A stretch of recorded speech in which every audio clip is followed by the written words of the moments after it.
우리가 함께 읽는 출애굽기 14장에 나타난 이스라엘 백성들이 홍해를 건너는 것, 최소한 200만 명 정도가 이 경험을 다 체험했습니다. 그러니까 우리 성경에 나타난 아마 가장 많은 사람들이 함께 하나님의 기적을 체험한 이것을 우리가 오늘 믿음 없이 이 본문을 읽는다면은, 믿음 없이 이 말씀을 생각한다면은 아무런 소용이 없습니다. 우리는 오늘 믿음을 가지고 이스라엘 백성들이 홍해를 건넜던 이 사건을 세 가지 시간대별로 우리가 같이 한번 생각해 보려고 합니다. 자, 첫 번째 시간대는 무슨 시간대인가 하면은 홍해를 건너기 전입니다. 홍해를 건너기 전에, 바로 건너기 바로 직전에 무슨 일이 있었는가 하면은 오늘 본문 19절 20절에 나타난 일입니다. 자, 이스라엘 백성들을 앞에서 구름 기둥 불 기둥이 인도했고 하나님의 사자가 인도를 했는데, 홍해를 딱 만나고 난 다음에 홍해를 건너기 그 직전에 하나님의 사자가 뒤로 가고 아울러서 구름 기둥이 이스라엘 백성들 뒤로 갔다고 증거하고 있습니다. 구름 기둥이 이스라엘 백성들 뒤로 가서 이스라엘 백성들 뒤에 서고 그 뒤에는 이스라엘 백성들을 잡으려고 오던 애굽 군사들이 있었습니다.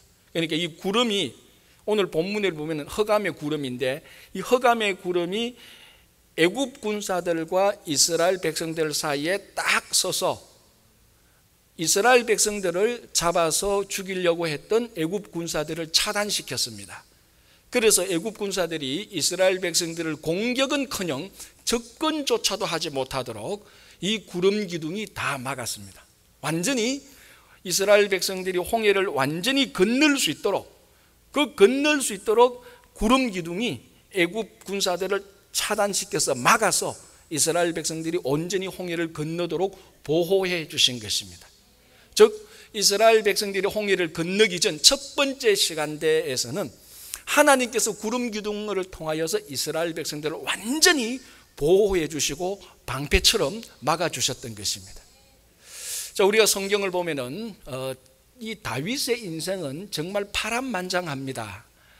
골리앗을 물리친 그 순간부터 죽기 전까지 그야말로 파란만장한 인생인데, 이 다윗의 인생을 가만히 살펴보면 언제 가장 위험했는가 보면요, 사실은 곰곰이 따져보면은 압살롬이 반역할 때가 가장 위험했습니다. 우리 사무엘하 15장을 보면요, 그때 모든 백성들의 마음을 압살롬이 다 훔쳤습니다. 그래서 이 백성들이 모두 다 다윗을 지지하지 않고 압살롬을 지지했습니다.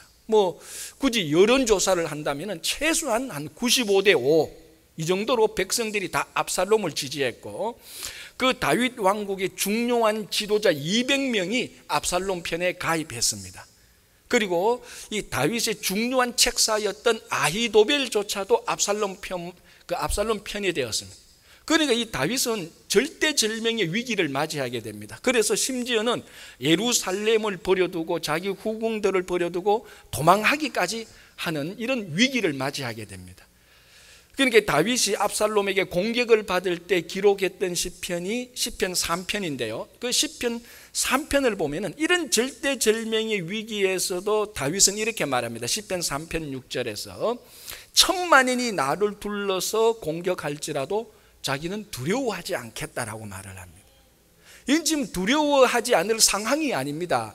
절대절명의 위기입니다. 모든 백성들이 다윗에게 다 등을 돌렸습니다.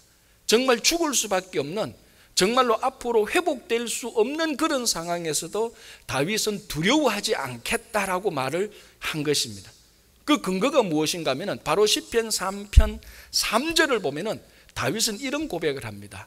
여호와여, 주는 나의 방패이십니다 라고 고백을 합니다. 천만인이 둘러싸서 다윗을 공격해도 하나님 한 분만이 자기의 방패가 된다는 것을 확신한 다윗은 그 위기 속에서도, 그 위기 상황 속에서도 죄송합니다, 두려워하지 않겠다고 고백한 것입니다. 자, 오늘 이스라엘 백성들이 홍해 앞에 섰고, 그리고 뒤에서는 애굽 군사들이 이스라엘 백성들을 쫓아왔고, 그 지형도를 보면은 북쪽에는 바위 투성이고 남쪽에는 사막입니다. 그러니까 이 동서남북 어디를 봐도 모세와 이스라엘 백성들이 도망갈 길이 없습니다. 정말 사면초가죠. 절대절명의 위기입니다. 홍해에서 빠져 죽거나 사막이나 바위 쪽에 가서 정말 굶어 죽거나 아니면 애굽 군사들에 의해서 잡혀 죽거나, 방법은 다른데 죽을 상황이라는 것은 동일합니다. 정말로 다윗이 경험했던 1000만인이 둘러싼 그런 경험입니다. 바로 이때에 하나님께서는 다윗의 방패가 되어주셨던 그 하나님께서 다시 모세와 이스라엘 백성들의 방패가 되어주셔서 애굽 사람들이 접근하지 못하도록 구름 기둥으로 막아주셨다는 것입니다. 접근 절대 못하고, 그래서 이스라엘 백성들을 손끝 하나 애굽 군사들에 의하여서 한 명도 손끝 하나 다치지 않도록 하나님께서 보호해 주신 것입니다. 자, 우리 가운데 지금 외부의 적들, 외부의 어려움들이 여러분들을 공격하고 있는 이런 상황에 계신 분들도 있을 것입니다. 참 인간관계나 여러 가지 많은 물질이나 이런 어려움이 있을 겁니다. 특별히 정말 최근에 우리 지금 이민사회에서 다 알고 있는 대로 우리 네일 업계에 종사하시는 분들, 뉴욕이나 커네티컷, 저도 어제도 언론을 보니까 뭐 수십 군데 급습을 당해서 그 자리에서 폐업당하는 이런 언론들이 지금 계속해서 우리들한테 들려옵니다. 물론 그 안에 어떤 잘못이 있었는지 없었는지는 그거는 뭐 차후의 문제라 할지라도 차후의 문제를 두고, 당장 지금 우리 한인 이민자들, 중요한 그 네일 업계에 종사하는 사람들이 외부로부터 급습을 당할 때, 침략을 당할 때, 공격을 당할 때에 오늘 바로 하나님께서 다윗의 방패가 되어주신 그 하나님께서 모세와 이스라엘 백성들에게 뒤에 가서 애굽 군사들의 모든 공격을 차단해 주신 그 하나님께서 우리 모두를 똑같이 막아주시고 보호해 주시기를 간절히 바랍니다. 우리들이 정말 세상의 어떤 방패에 의존하지 않은 것이 아니라 하나님께서 친히 방패가 되어주시고 하나님께서 친히 우리에게 보호해 주신 그 구름 기둥이 지켜주실 때에 세상에 1000만인이 아니더라도 억만인이 우리를 공격할다 할지라도 우리들은 안전하게 되는 것입니다. 정말 이 믿음 속에서 살아갈 때 우리는 어떤 두려움도 충분히 극복할 수 있는 것입니다. 자, 본문의 두 번째 이제 시간대가 무엇인가 하면 오늘 본문의 하이라이트죠. 드디어 이스라엘 백성들이 갈라진 홍해를 건너가는 것입니다. 오늘 본문을 보면 이 홍해가 어떻게 갈라지는가 하면 지팡이를 든 모세의 오른손이 홍해를 향하여서 손을 내어 밉니다. 자, 그러니까 동풍이 불면서 밤새도록 동풍이 불면서 그 바다를 다 갈라 놓습니다. 그러니까 그 바닥은 마른 땅이 됩니다. 육지와 똑같은 그런 땅이 되고 이 물은 좌우에 물로 그 벽을 만드는 것이죠. 그래서 이스라엘 백성들이 그 마른 땅을 진짜 육지처럼 건너가게 되는 것입니다. 이게 오늘 본문이 이제 하이라이트인데, 이 본문에 관련된, 이 똑같은 본문에 관련된 이스라엘의 전성 또는 전설이 있습니다. 제가 그 내용을 한번 알려드릴게요. 이제 이스라엘 백성들이 출애굽하다가 홍해 앞에 섰습니다. 하나님께서 모세에게 말합니다. 자, 이건 전승입니다. 성경에 있는 거 아닙니다. 나중에 따지지 마시기 바랍니다.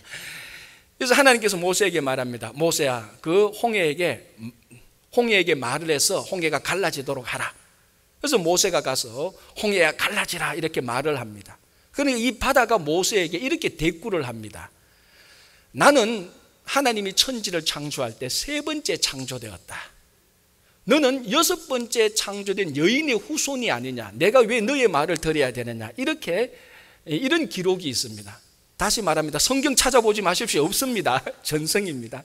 자, 바다는 3째 날에 창조되었고 사람은 6째 날에 창조되었고 모세는 6째 날에 창조된 사람의 후손인데 서열이나 계급으로 봐서 이 바다가 더 우위죠. 그러니까 이 바다가 내가 네 말 안 듣겠다 이 말이라는 의미입니다. 그래서 모세가 다시 하나님께로 갑니다. 하나님, 저 바다가 내 말 안 듣습니다. 어떻게 할까요? 그러니까 하나님께서 하시는 말씀이 모세야, 종이 주인의 말을 듣지 않을 때는 어떻게 하면 되느냐 하니까 모세가 말합니다. 해초리로 때려야 됩니다 라고 말하니까 모세야, 가서 바다를 해초리로 때려라.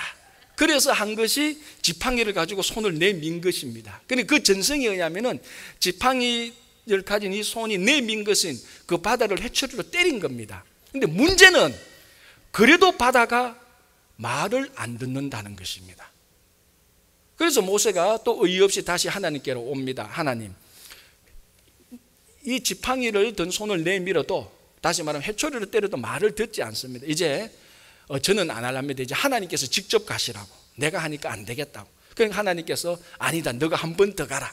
대신 내가 너에게, 나의 힘을 너에게 함께 하도록 해주겠다. 그러니까 하나님의 힘이 모세와 함께 동행합니다. 그래서 모세가 다시 한번 하나님의 힘과 함께 홍해 앞에 섭니다. 그러자 홍해가 모세를 보는 순간 그 옆에 함께 있는 하나님의 힘을 보고 두려워서 도망가기 시작했습니다. 그래서 하나님의 힘을 보고 두려워서 도망가는 그 장면이 바로 홍해가 갈라지는 장면이라는 것입니다. 그리고 난 다음에 믿거나 말거나 전성에는 그날 애굽에 있는 모든 물이 다 갈라졌다고 기록하고 있습니다. 우물물도 갈라지고, 물동이에 있는 물도 갈라지고, 컵에 있는 물도 갈라지고, 술잔에 있는 물도 갈라지고, 접시에 있는 물도 다 갈라졌는데, 나중에 이스라엘 백성들이 홍해를 다 건너고 이 물이 다시 합쳐질 때 애굽에 있는 물들이 다 합쳐졌다는 것입니다. 믿거나 말거나 합니다. 그러나 여기에서 한 가지 중요한 사실이 있습니다. 진실이 있습니다. 무언가 하면요, 바다가 모세와 함께 했던 하나님의 힘을 보고 두려워서 갈라졌다는 것입니다. 이거는요, 이사야 63장 12절에 정확히 어떻게 기록되어 있는가 하면, 영광의 팔이, 이 영광의 팔은 하나님의 영광의 팔이거든요. 하나님의 영광의 팔이 모세의 오른손과 함께 하니까 바다가 갈라졌다라고 되어 있습니다. 그러니까 그 전성에 다른 거는 다 믿을 건 없어도, 이 바다가 모세를 본 것이 아니라 모세와 함께 했던 하나님의 힘을 보고, 하나님의 능력을 보고 바다가 갈려졌다는 것입니다. 이사야 선지자가 63장에서 영광의 팔이 모세의 오른손을 들어서 바다를 갈르게 했다는 것입니다. 무슨 말인가 하면은, 홍해를 누가 갈랐습니까? 모세가 아닙니다. 모세의 지팡이가 아니라는 것입니다. 하나님이라는 것입니다. 물론 우리는 성경을 통해서 알지만은, 그래도 우리는 이 본문을 보면서 은연중에 어떤 생각을 하는 경향이 있는가 하면은, 이 모세의 위대한 모습, 그리고 이 지팡이를 든 그 폼이 하도 폼이 나서 은연중에 우리가 이 홍해를 가르는 데 있어서 모세의 힘과 능력이 개입된 것이라고 생각하는 경향들이 있습니다. 절대로 그렇지 않습니다. 이 홍해는 처음부터 끝까지 하나님께서 갈랐기 때문에 이스라엘 백성들이 홍해를 건넜다는 이 사실을 말해주는 것입니다. 마찬가지로 우리 삶 속에서 그것이 아무리 큰 일이든지 적은 일이든지 간에 우리 삶 속에서 능력을 행하시는 분은 여전히 하나님이라는 것입니다. 그래서 우리가 오늘 이 이스라엘 백성들이 홍해를 건넌 이 기적의 사건을 보면서 우리가 반드시 발견해야 되고, 반드시 우리가 알아차려야 되는 것은, 이 모든 것은 하나님의 능력이지 모세나 어떤 지팡이의 능력이 아니라는 것입니다. 우리 삶 속에 일어나는 것도 똑같습니다. 우리 삶 속에 일어나는 모든 일들이 하나님에 의해서 움직이는 것입니다. 자, 여러분, 우리 드라마나 소설이나 영화를 보면요, 그 영화나 소설에 주제가 있고 줄거리가 있습니다. 그런데 이 주제와 줄거리를 놓치지 않고 계속해서 따라가는 방법이 무엇인가 하면요, 주인공을 계속해서 따라가야 됩니다. 아무리 재미있게 보고 잘 봤다 할지라도 주인공을 놓치면요, 줄거리도 놓치고 그 주제도 놓칩니다. 마찬가지로 우리가 오늘 이 출애굽하면서 홍해가 갈라진 이 사건을 보면서 이 사건의 완전한 주인공인 하나님을 놓치면요, 줄거리도 놓치고 메시지도 교훈도 다 놓치고 능력도 다 놓치는 겁니다. 똑같이 내 인생, 내 한평생의 내 삶의 주인공인 하나님을 놓치면요, 내 삶의 줄거리도 놓치고 내 삶의 의미도 다 놓치는 것입니다. 그래서 우리는 우리 삶의 주인 되시는 하나님을 놓치지 않고 끝까지 따라가야 되는 것입니다. 이 출애굽 때도 마찬가지입니다. 하나님의 능력이 함께하니까 도저히 인간의 힘과 능력으로 가를 수 없는 홍해가 갈라졌습니다. 여러분, 우리 삶 속에 지금 여러분 가운데서 이런 홍해들이 얼마나 많이 있습니까? 동서남북으로 이런 홍해들이 쫙 깔려 있습니다.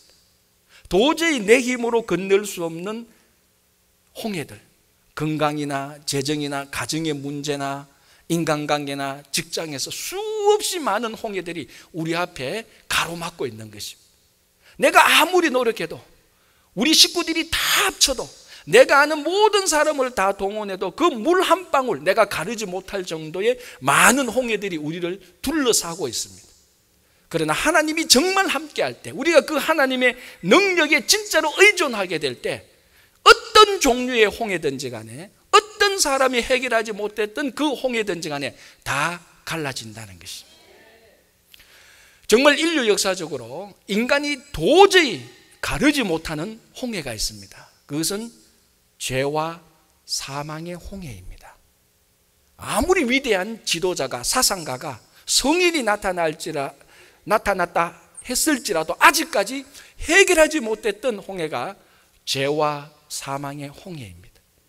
여러분, 오늘 본문 30절을 보면요, 하나님께서 이스라엘 백성들을 출애굽하여서 홍해를 건너게 해서 하나님께서 애굽 사람들에게서 이스라엘 백성들을 구원하셨다라고 말합니다.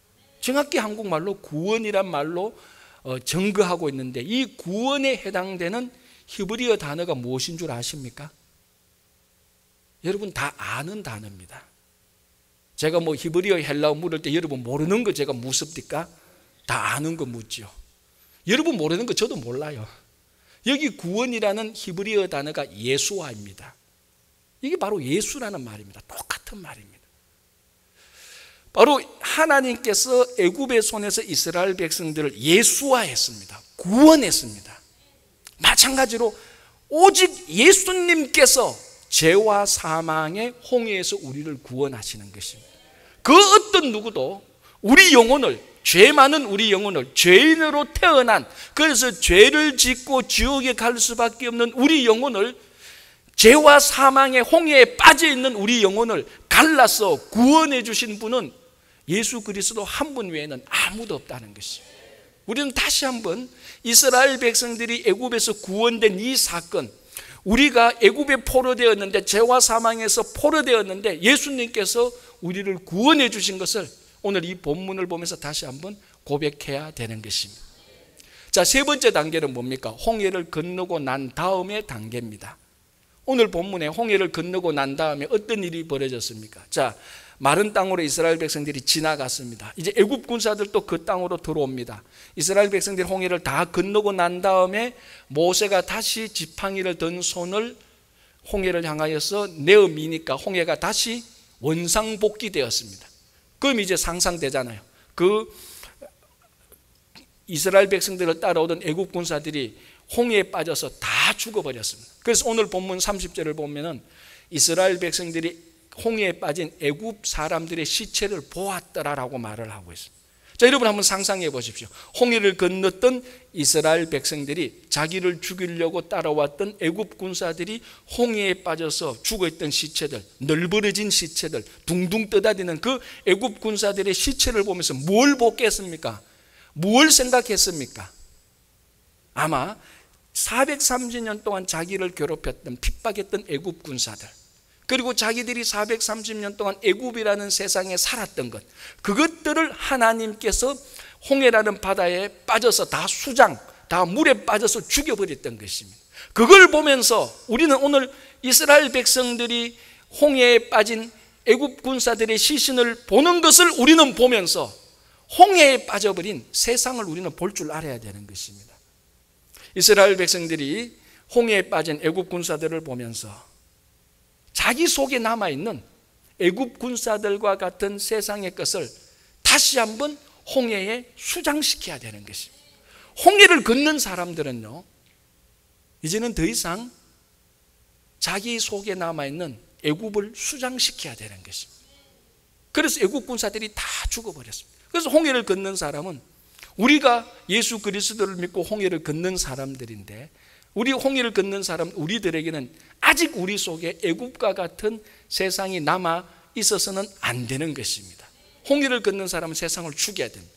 만약에 아직까지도 여러분 속에 세상의 가치와 목적과 세상을 향하는 욕망이 있다면 지금 이 순간에 홍해에 빠져서 죽이도록 해야 되는 것이, 모든 세상의 죄는 빠져서 죽여야 되는 것이.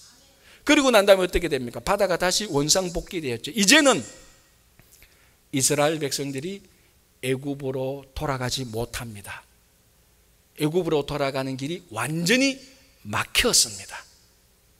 그래서 홍해를 건넌 이스라엘 백성들은 더 이상 애굽이라는 세상으로 돌아가지 못합니다.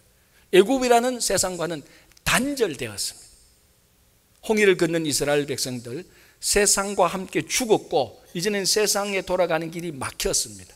여러분, 이런 일들이 일어나는 것이 기독교의 한 예식이 있습니다. 그게 무엇인가 하면 바로 세례입니다.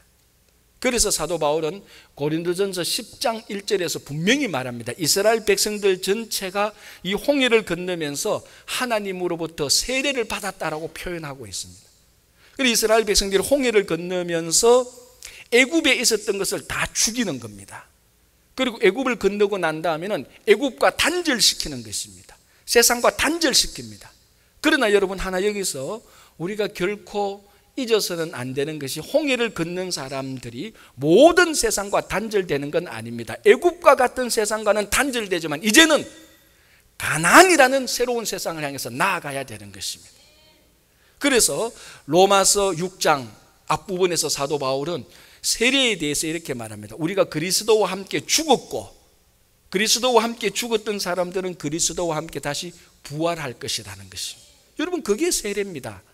세례는 그리스도와 함께 죽고 세상에 대해서 그리스도와 함께 죽었다가 다시 그리스도의 새로운 생명으로 살아나는 것이 세례인 것입니다.